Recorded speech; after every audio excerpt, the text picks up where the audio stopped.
Welcome to the new section in this course, Choreographing Animation. In many cases, you might want to have animations that depend on the other animations. For example, start an animation only after some other animation starts. In this section, we will learn about handling multiple animations in a single object. Introduction to Choreographing Animation.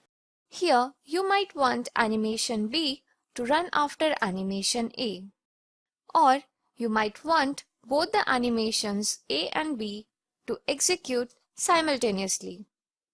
Well, Property Animation API provides various classes for that. One of the most commonly used class is Animator Set. This Animator Set class is a subclass of Animator.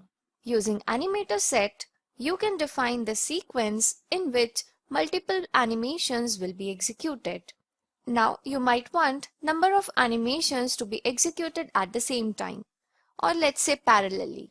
To execute animation in parallel, we have a class of ViewPropertyAnimator. This is not a subclass of ValueAnimator, but using this class, you can animate the view, and this is backed by ValueAnimator class. Using this ViewPropertyAnimator is much more efficient as compared to using ValueAnimator or ObjectAnimator. Similar to ViewPropertyAnimator, we have another class, PropertyValuesHolder. This as well allows us to perform multiple animations at the same time. But again, it is not a subclass of ValueAnimator, but you need to use this in conjunction with the ValueAnimator class. You can also use this class with the ObjectAnimator class. So one by one, we will look at these.